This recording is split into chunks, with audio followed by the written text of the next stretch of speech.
Nandito kami uli at maaga kami natapos ng training.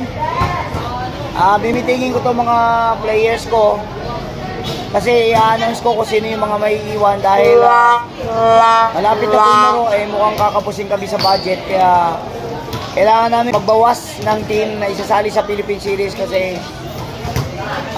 hindi namin kakayanin lahat sa budget namin, kaya yun po ang aming gagawin ngayon.